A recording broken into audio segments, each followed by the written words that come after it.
Thank you, everybody, for joining us today for this press conference to discuss a recent report that was published this week. I'm sorry for the squished quarters here. We're a little bit over-committed in terms of our programs and services. That is, I guess, a function of resources being pretty limited when it comes to services and programs for boys, men, and fathers, which is not unrelated to the topic at hand today. I'd like to just introduce the people that will be commenting to the press conference. To my right is Miles Markovich, who is a client, a volunteer, somebody who's been associated with the Canadian Centre for Men and Families for, I think, a couple of years now. And we'll talk about his experiences in various roles with the organization, both as a volunteer and as a self-disclosed victim of domestic abuse, and also how he is giving back by working with our agency.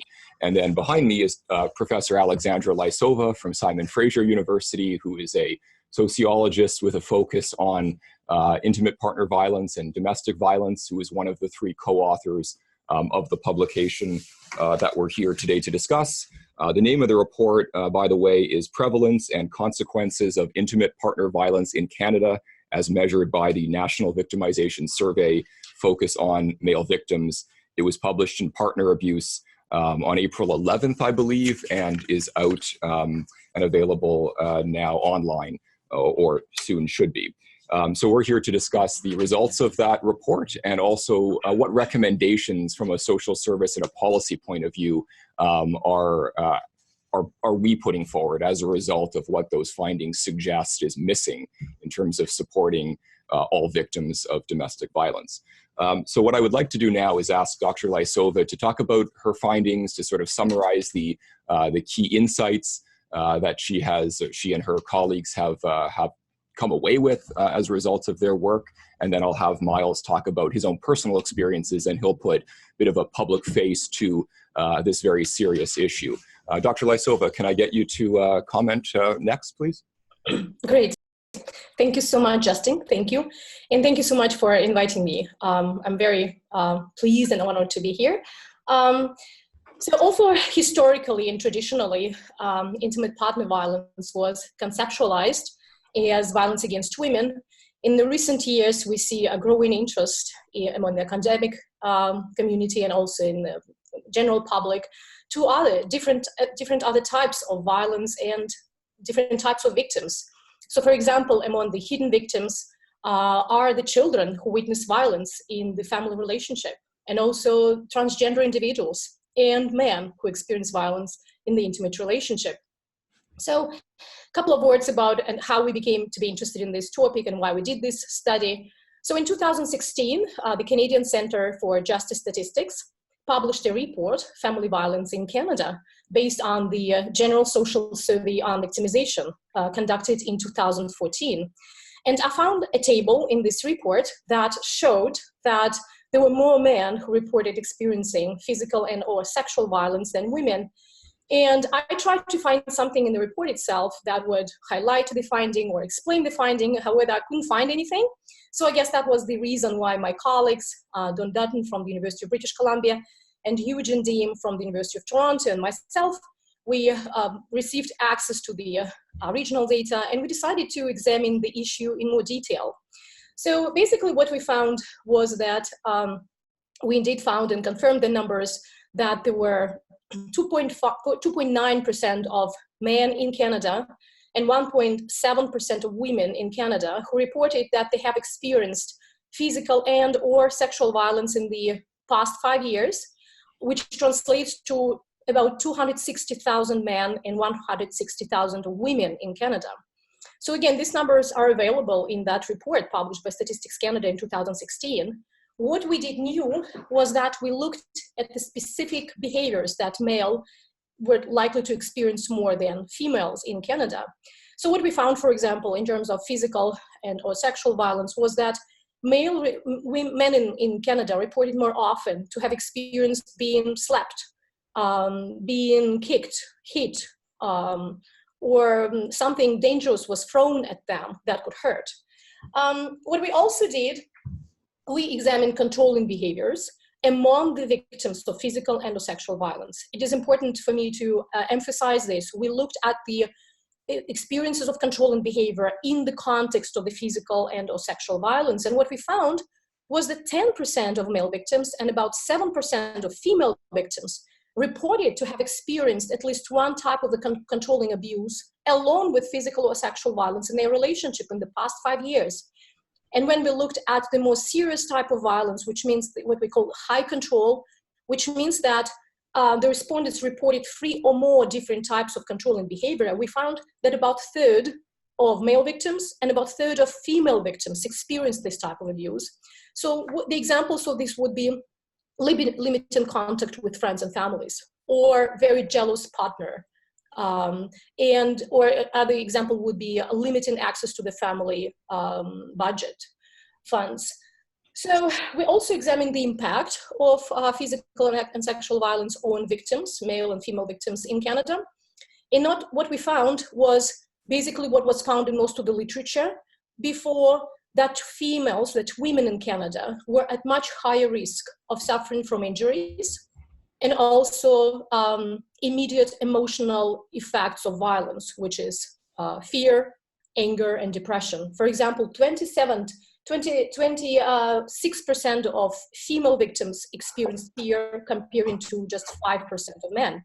However, when we looked at the long-term effects of violence, we found that really we didn't find significant differences between male and female victims in 3 out of 4 items that measured the post-traumatic stress disorder symptoms, which suggests that male victims may experience violence a bit differently than women. So for men, it's not necessarily immediate effects of violence, but the long-term effects of violence that are rarely measured in many studies. So basically what I'd like to say is that I hope this finding will inform the social policies and will necessitate more options for male victims to find help. We know from many previous studies and also from this study from the GSS, General Social Survey, that male victims are reluctant to look for help. They feel very much embarrassed and ashamed to look for help and talk to family and friends, and also to go to the police. So in conclusion, just several major kind of issues. First of all, we found that intimate partner violence is a very serious problem for both males and females. Many Canadian women and men experience this in their relationship. Second one is that addressing intimate partner violence should not be a zero-sum game. It's not that helping to male victims will require or deny female victims attention resources. Our study, in fact, found that women were at the higher risk of injuries and immediate emotional impact of violence. Other homicide studies showed that women are much more likely to be killed by the intimate partner than men. So that all necessitates the further ongoing measures to help female victims of domestic violence. At the same time, what we also found in our study, the big number of male victims. And what we think is important is that helping male victims will actually help to strengthen the couples and the families, and will also help very much prevent the escalation of violence, and will save lives of men, women, and children. So that is why we believe that acknowledging and helping all victims of violence, women, children, males, transgender individuals, and many others will actually will be beneficial for our society. Thank you so much. Thank you, Dr. Lysova, and my thanks especially for your participation in multiple of these press conferences. We're actually doing this event in Montreal in about a half hour or so, and then in Edmonton in a couple of hours. And Dr. Lysova has kindly agreed to join us for all three, so I do appreciate that. The next speaker here to my right, Miles Markovich, before he speaks, let me just give you a bit of context. You're sitting in the Canadian Centre for Men and Families. I think most or all of you know that. We obviously have skin in this game. We've been running Toronto's first program, specifically support group, for male survivors of domestic abuse now for 3.5 years. This is the program that Miles is a member of. He will talk a little bit about his experiences with that. We also do a lot of advocacy work on behalf of male victims, making sure that they get the support that they need from the police and other victim service agencies. And Miles has reminded me that we're actually celebrating the 100th meeting of the support group. Is it next week? Next Wednesday? Next Wednesday. So the group's come a long way, and we've helped at least a few hundred men who have passed through that group in the last few years, and then many more families through the other services that we provide. So I'm really glad that Miles has agreed to speak here at our press conference, and please go for it now, Miles. All right, well, thank you. Yeah, so the reason we're here is for these statistics and how alarming they seem to be.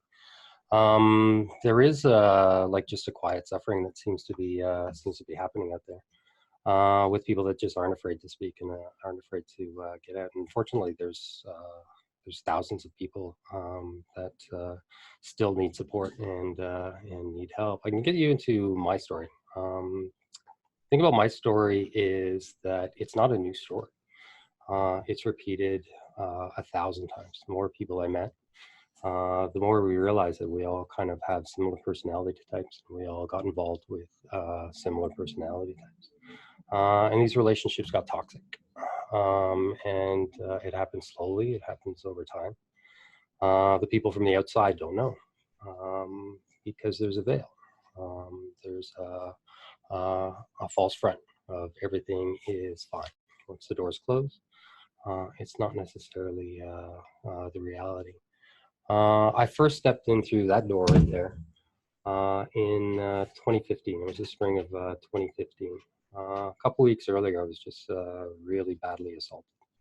I walked in covered with bruises that took months to heal. And I had a concussion and was strangled. And I didn't even know at the time that I was a victim of domestic violence. It just never occurred to me. It was through a family member, a very close family member, who knew about this program, told me to come in. And I came in, and it was just a drop in, and told people my story. And it wasn't, everyone was like, yeah, I know exactly what you've been through. And when that happens, all of a sudden you don't feel alone anymore. All of a sudden, you're not isolated anymore. But through that conversation, I was convinced that I didn't even realize I was in danger, to be honest. But after that meeting, I went to the police, and that was kind of the start of my recovery. I wish I could say that the journey was easy, but because the way the stories always unfold, and they're always the same way, is that you take back your ex for whatever reason. There's a codependency thing that happens, and you believe their lives, and you believe they're going to change, and it doesn't. And the abuse continues, and at some point you feel helpless to stop it. But with like the groups like this, after my first 12-week group through this, the journey is inward, and you heal a lot of the stuff that happened in the past. But the recovery is never smooth. I wish I could say that yeah, the police and the family courts were easy.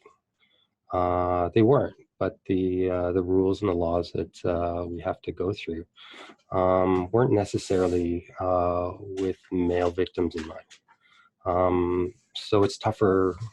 It's tougher for men to go through that system. I don't blame the police. I think there's some really good people. I don't blame the Crown attorneys. I think they have some really good people.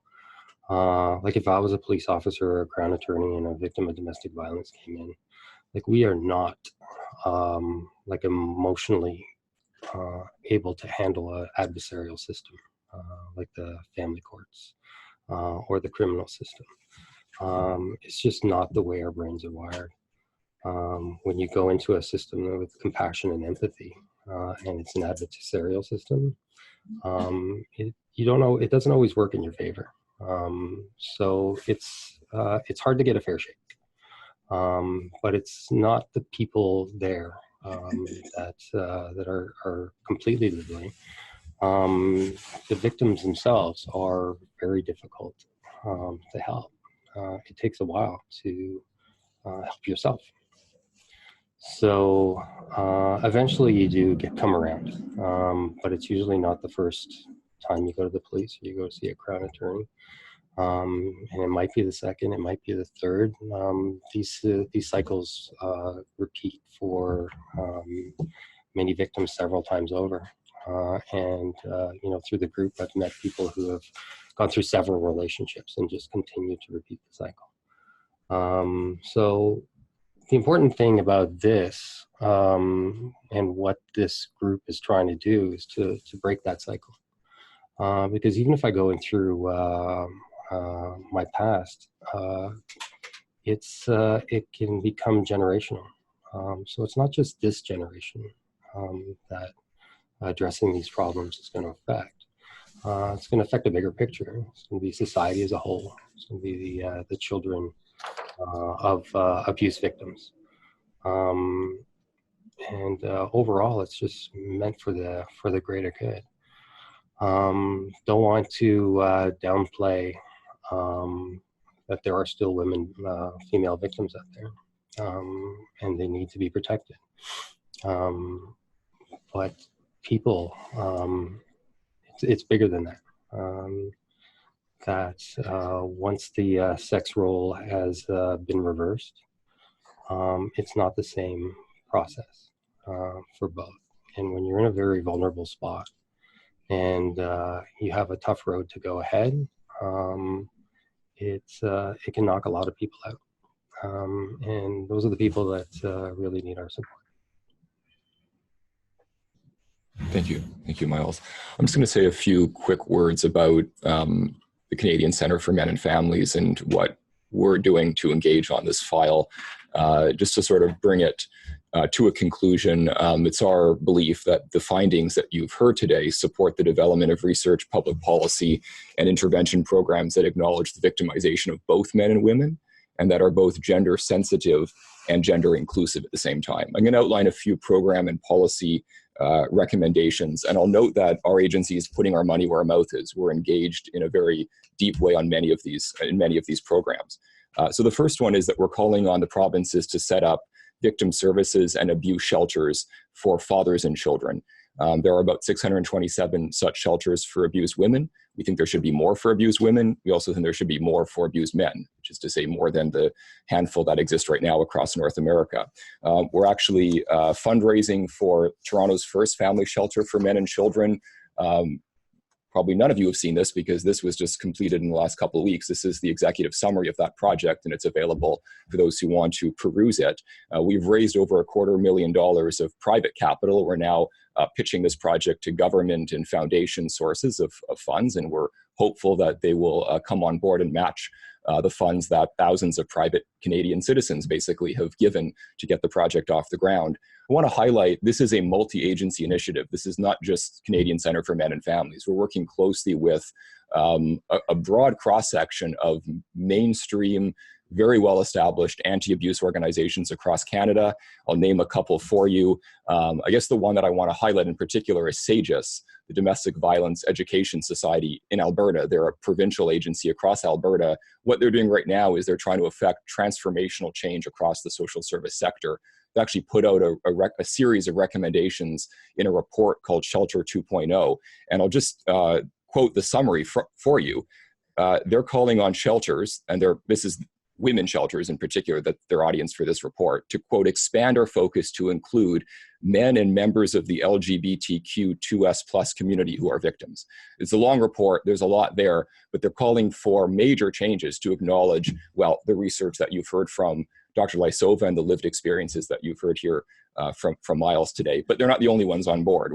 We also are working with Steve Doherty, Executive Director of Youth Without Shelter, Toronto's biggest shelter for homeless young people. Maria Barcelos, who is the Executive Director of the Gatehouse. They support men and women who are healing from childhood sexual abuse. Marcus Jackson, now he runs one of the few domestic abuse shelters for men in the United States, in a small town in Arkansas. So we're pulling together expertise from across the sector and from across the continent, really, and beyond. So we're very proud of that, and we really want to raise awareness of this project, because we think that this could be a catalyst for shelters like it across Canada. The second thing we're calling for is more research into male victimization, which really lags far behind female victimization in many ways. We want to invest in research specifically on male victims. Here too, we're stepping up and doing our part. We were awarded a federal government research grant to study the intersection of male homelessness and domestic abuse. So nobody's ever looked at to what extent does domestic violence does it add to or exacerbate the effects of homelessness on men. So we were provided a grant from the Homelessness Partnering Strategy of the ESDC, a Government of Canada agency. We've just completed that report. It will be out in the next couple of weeks. We talked to 250 homeless men across half a dozen shelters and other and other agencies that support the homeless population across Toronto. The findings are very likely to support our case for a shelter for abused men, but I'll just kind of provide that trailer, and you'll have to wait for the full report. We're also calling on police agencies to move forward with gender-inclusive policies, investigative policies around domestic violence. We have to move beyond the gender lens that many police agencies, whether they admit it or not, are employing when it comes to male victims calling police and asking for help, and in many cases ending up being arrested or removed from their home instead of being given access to victim services or other kinds of supports.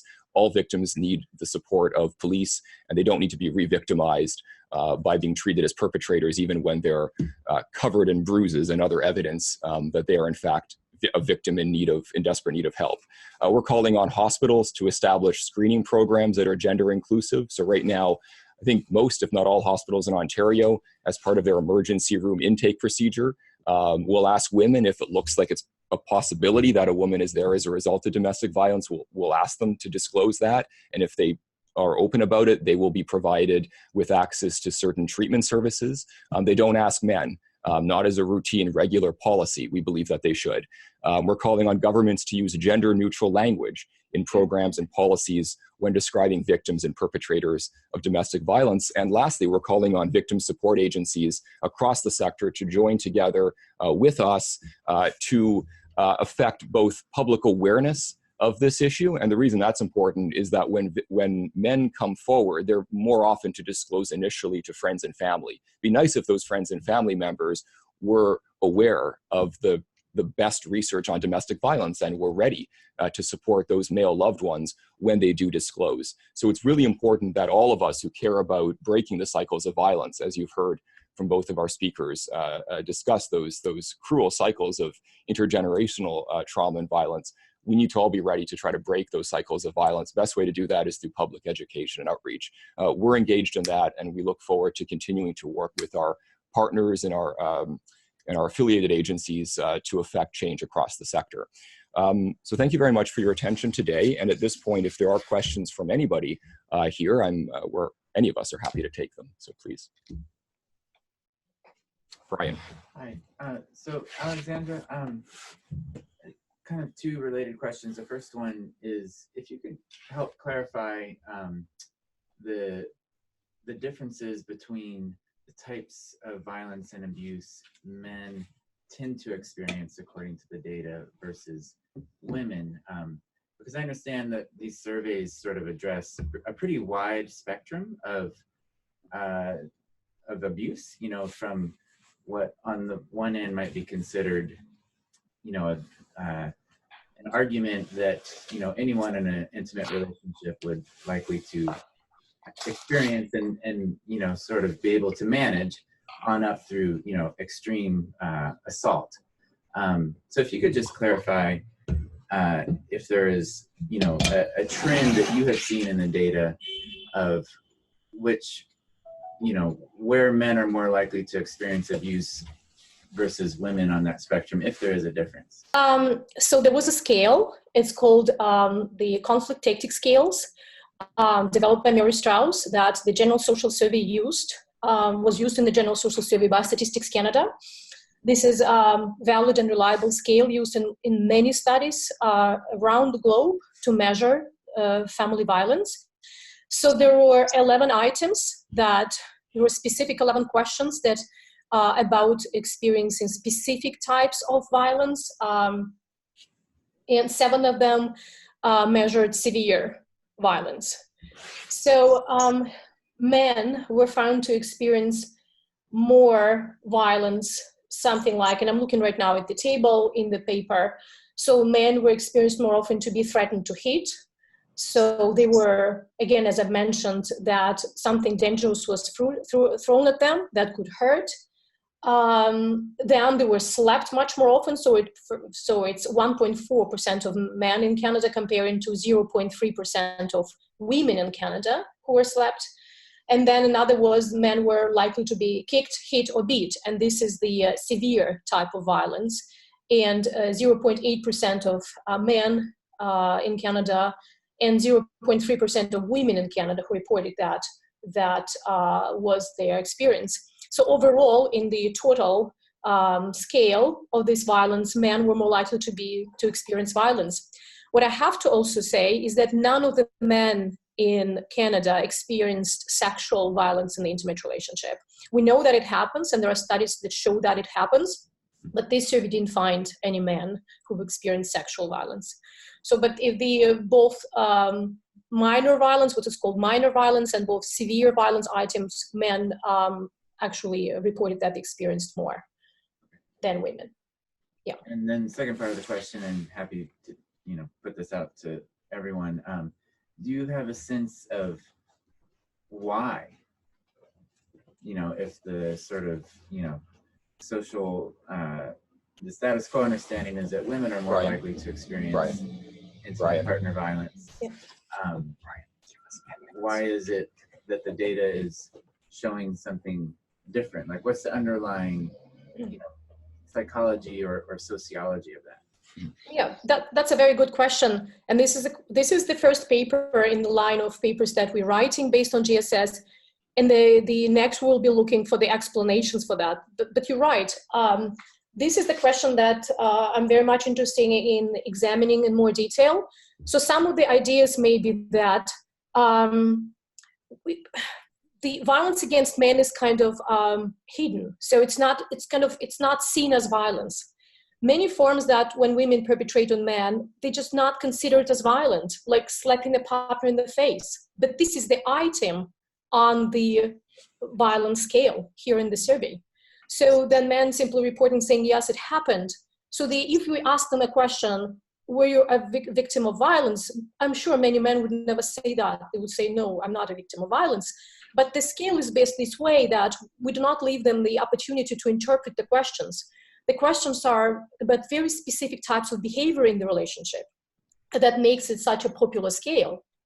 So that is why men reported, yes, it happened. But again, that is why we as a society would kind of do not think that that's real. It shouldn't be the case. We know that women are mostly victims of violence. And when we see these results, it seems a bit strange, but that's not a strange thing. We know that it may happen that way, that when women do some things that can actually behave that way, what the scale shows, it may start a very important dynamic of violence. And then, unfortunately, it leads to more dangerous injuries to women who end up to go to hospitals and end up being killed. So that is why this is very important point here to understand that it's important to make violence against men also, what happens in this relationship, kind of importantly, it should be visible. We should understand that it happens. We should acknowledge that it happens. Because again, it's in case if we do not pay attention to this, then it starts this very dangerous dynamic in a relationship. Another thing, and I don't know if you actually see this table, but this is I don't know if you see this table, but basically the idea, what it shows, it's based on the general social survey on victimizations in the last 4 cycles. And overall, it shows a very good message. There is a decline. From 1999, there is a decline in the intimate partner violence against both men and women. However, you see that the dark columns are for men. So what happens is that there is a much more decline in violence against women than violence against men. So this is what happens, and we think that the reason also is that there are more resources for women. So women have an opportunity to go and find help and stop violence in the relationship. While for men, it happens that men, they're simply just left behind, and they don't get help. The violence is hidden in their relationship. There is no much improvement, or at least the degree of this improvement is not that significant as for women. The only thing I can comment on is like when you're in it, there's a certain amount of denial that happens. And emotionally, what you feel is like if you don't acknowledge it, it doesn't exist. And for whatever reason, that gives us safety. But it also enables the violence to escalate. And then there's the emotional courage, just isn't there when you've been kind of emotionally drained for really long periods of time. The thought of speaking up and uprooting and starting again, there's what you know, and you think you have a handle on, and then there's what needs to be done. And when you're in that emotional state, it's really hard to uproot and start again. The only thing I'll say is that Miles's experiences are not unique in the sense that a lot of the men that reach out to us are in need of counseling. They're willing to disclose the fact that they need a trauma counselor. But when we mention the domestic abuse program, when they hear those words, they don't always react well to it. We've learned from that, and we've changed our language and our interactions during intake with clients. But a lot of men do not see themselves as victims, let alone victims of domestic violence. But when you ask them about the way in which conflicts are settled or dealt with in their relationship, it turns out that that's in fact what they are. And then over time, they're willing to acknowledge that and work through the healing process accordingly. And that is also consistent with findings from our own research, the research I mentioned into homelessness. About half of the men roughly who were willing to disclose having suffered what we would consider to be domestic abuse treatment would not tick off the box, are you a victim of domestic abuse? But they would acknowledge and disclose the kinds of behaviors that they were subject to, which researchers would certainly label as domestic abuse. I can't comment on whether it's the same effect for women, but I know for men that is a real phenomenon, and it does make it a challenge to support men and to get them to open up and seek the kind of help that they certainly need. I saw a hand. Maybe if you can just add one more thing. Is it okay? Yeah, go ahead, and then just one more thing is about this question, because I think this is the key question. How is that we see these findings which kind of contradict to what we know about violence? First of all, these findings are not that unique or unusual. There are many studies, particularly the meta-analysis studies, that combine the results of hundreds of studies around the globe. And they look at the general trend, and they look at the prevalence rates between male and female victims, and they see that indeed there are a little bit more victims who report that, male victims who report that they've been abused in the relationship. The other point is that, again, as I've mentioned, is just our society is kind of blind to violence against men. And there was this very good experiment made by the BBC. There was this video when there is a couple in the public space in the park and at the bench, kind of fighting with each other. And in one case, there was this male partner who was attacking the female partner. And almost everybody who was passing by stopped and told them, you should stop now. It's not allowed. It's a problem. We'll call the police right away. But when they switched the roles, and when there was this female partner who was attacking the male partner in nearly the same way, screaming and hitting him, and only just a couple of people stopped. Many people simply passed by without even noticing this. So I guess that's part of the explanation. So thank you. In fact, some people actually jumped in to help her attack him. Yeah. So he must have done something to deserve this treatment. It's a really interesting YouTube video, which you can certainly look up for yourselves online. Yes, sir. So thank you for the great work. I actually seen your PhD thesis when it came out, and it's really good to have this work highlighted. The question I have is, in your really extreme cases, you have more sort of female victims than male victims. is there a difference in terms of intent? So is the difference there's because there's more intent on males hurting the females, or is it because the intent is the same and it's just the females are not, doing the same harm as men can do? Is there a difference in intent in hurting in domestic violence? Very good question, thank you. Unfortunately, we don't know. The GSS, General Social Survey on Victimization, is a very important study, but it's limited in many ways. There is no question about the intent. We don't know from this study. We know from other studies. So in this case, in this study, we can only see the rates. And we see only the rates of the victimization and not the perpetration.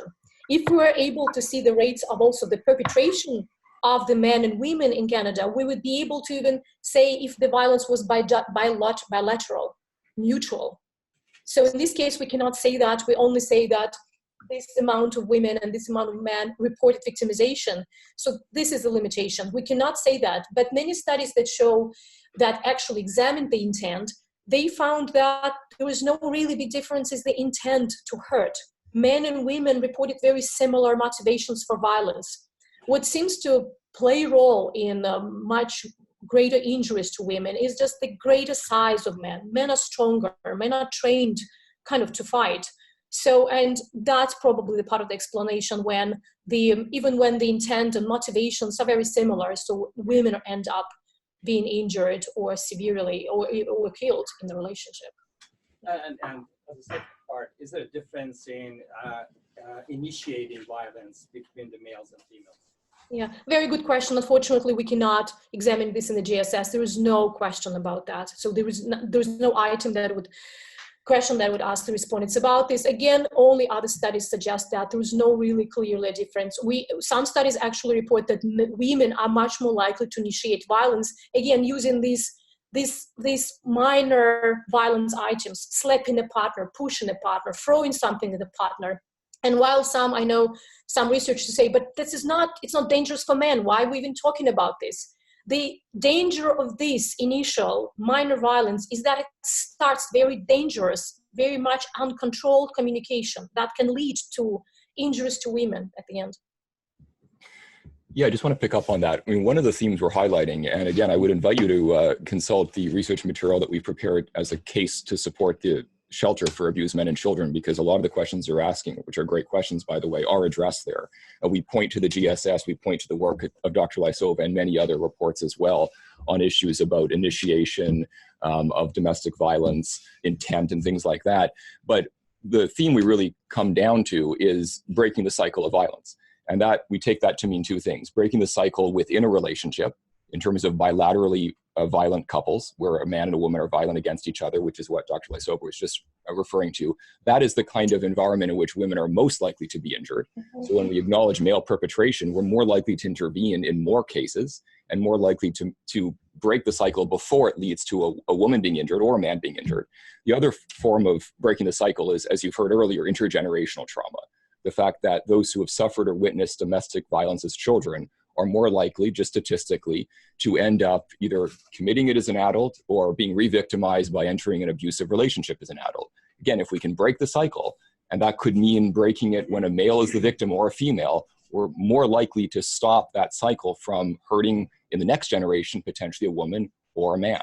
So it really is time to stop looking at domestic violence strictly as a gendered phenomenon and be much more open to supporting victims, regardless of the gender, regardless of gender identity or sexual orientation, which is another area we don't have time to get into. But the research on that also shows that domestic violence is not limited to one particular sexual orientation or gender identity, just as it's not limited to one particular gender.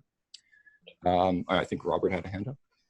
Yeah, Alexandra, you seem to suggest that women put themselves in greater harm when they initiate violence. So that the violence that is perpetrated against men causes a reaction that is significantly harmful to women.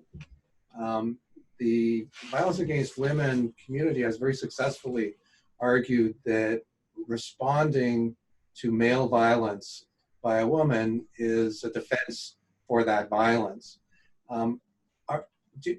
could you tell if there was any difference in the responses by men to women initiating violence is any different than the reverse? And what's the severity level if there is a difference? And the third part of that is, do you see this as a human response rather than a gendered response? So thank you so much for this question. This is a very important question. Again, unfortunately, GSS didn't have any scales that would measure this. The only thing what I can comment is based on other studies. And some of the studies, particularly conducted by Mary Strauss at the University of New Hampshire, showed that the violence initiated by women can be a risk factor for their own victimization late in the relationship. So this something is very substantial. I found is very important. That is why I believe what we found in the GSS here is important, because even those called minor forms of violence may very quickly turn to something really severe when women end up to be really much injured or even killed. So in terms of self-defense, there is a good literature on that, and there is no agreement between different schools of thought in a way why women perpetrate violence against men. What I know is that in the population-based studies, the women self-defense is not the prevalent motive for women to respond to male's violence. It's not. However, when we look at the homicide literature, it looks like when women kill intimate partners, male intimate partners, so the prevalent motive, it looks like it's self-defense. So when it comes to the most severe types of violence, it looks like there is a lot of going on in the relationship and women kill because of the self-defense, but not that much in the population studies.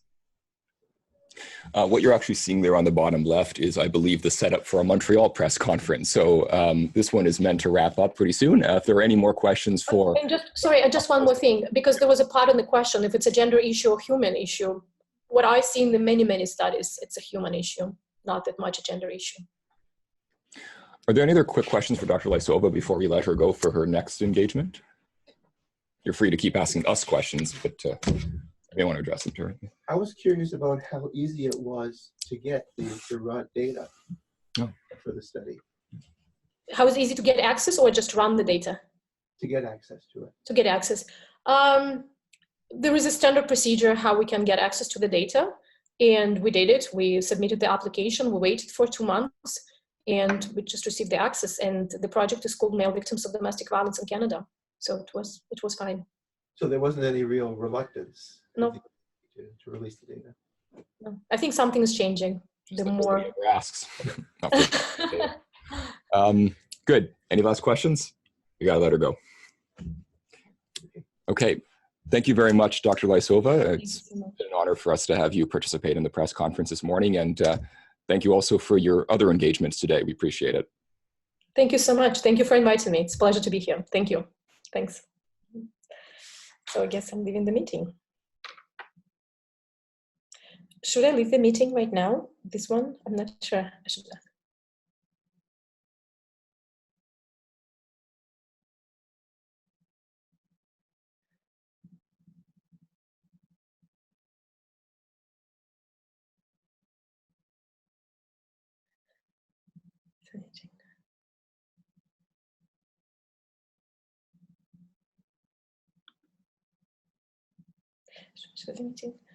Should I leave the meeting? Hi, can you hear me? Dr. Lysova? Yeah. Should I leave the meeting now? In the meeting room, and they're going to call you in for the Montreal. Okay, cool. Great. Thank you. Thank you. We're going to disappear here. Thank you again. Thank you so much. Thank you. Okay, I'll leave the meeting. Okay, thanks. I'm going to keep that. Okay, I speak to Miles. I just asked you a question. Sure. Yes. You've been going through your challenges with the relationship for quite a while. Mm-hmm. You had contacts with the police, the courts. So I'm not sure really how much of the contact you had more recently, but do you find a change in the way the police and the courts are handling this similar cases? Are we making progress? Could you comment? Well, it's not like I've been going through the police and the courts for the last 20 years. So Yes. it was only towards the end that I actually had to deal with it. But what I did find over time that it wasn't the system that changed, but it was kind of how I handled the system that changed. And like when you're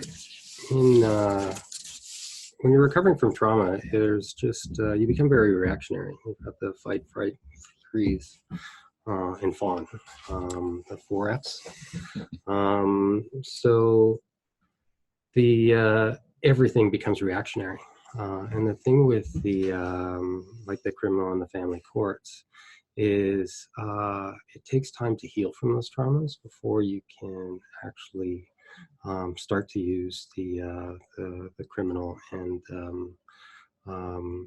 family courts and get a better shake. I don't know if you're ever going to get.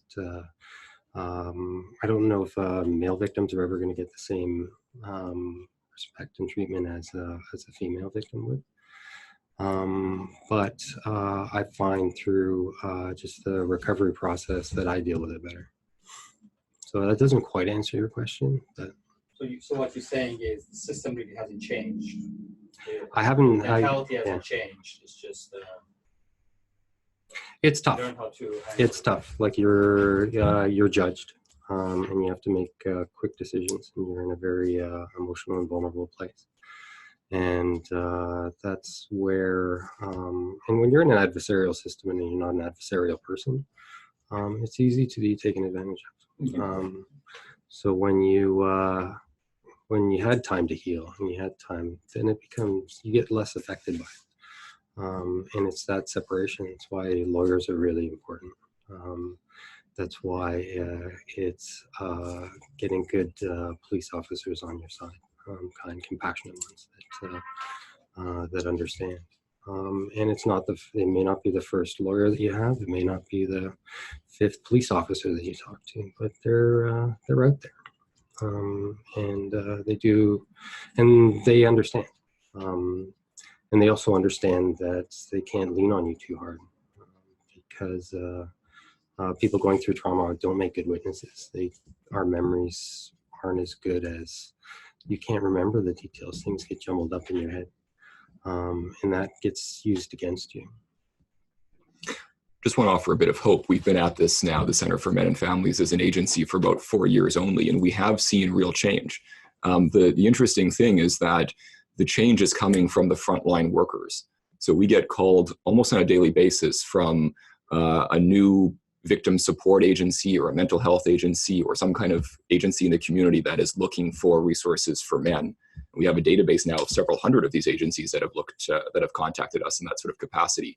But when you look at the people that run the agencies, when you look at the people responsible for setting policy, say the way the family court system works, that's where there's a lot more hesitancy to make systemic paradigm shifting changes. But the people at the front lines are the ones who are actually getting the calls, in this case from male victims, so they know very well that they're out there and that there's so little support. And they're the ones that then refer these men to our agency. So I can again, I'll point you to our research on this because we do lay out various partnering agencies we're working with, but there's quite a few of them that are very well aware of this issue, very interested in working to try to resolve it. But at the policy setting side of things, it's where we're still experiencing a lot of resistance to acknowledging what the research community has long known about the gender symmetry in domestic violence. Other questions for, well, now it's just the two of us. While we're waiting, somebody else ask a question. I just want to comment. I know I've been getting some of the material from your organization, and I've been in touch actually with our MP and pointing this out that there is a asymmetry in terms of attitude, in terms of programs. Thank you for doing that. And he actually forwarded it to the executive and Marianne Monsef, so Minister of, I think it's International Development and Women's Studies as well, so women and gender as well. So I was very encouraged there, and my understanding is that the conversations within the cabinet is happening about, because my beef was that every policy that government comes out has they look at the gender and just making sure it impacts, how it impacts women. But a lot of those policies can impact men, and of course, it will impact the whole family. There's so many of them that you already know. So I think they're primed. I think they're primed, and I think what it takes is a coordinated messaging.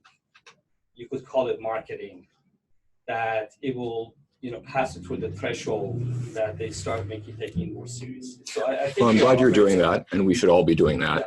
We also need to do it from the top down and the bottom up. So our approach is both, and the top down would be going to the policy makers, the federal and provincial politicians. A lot of this at the social service level is actually provincial more than federal, so we need to hit both levels of government. We're also doing it at the bottom up, by which I mean the agencies, the frontline agencies that support victims. If we can create a mass movement of agencies as a voice for male victims, that's exactly what is happening, in fact, over the last couple of years under our leadership, then we have more of an alliance, and the policymakers will take this issue more seriously, which is why we think our proposal to open the shelter is in a really good position to succeed, because it is a multi-agency proposal. It's not only coming from us. So we do have to hit it from both directions, and then hopefully we'll be able to affect pretty significant change. And the beneficiaries of that will be families in crisis. And that's who we should all be motivated to come together to support.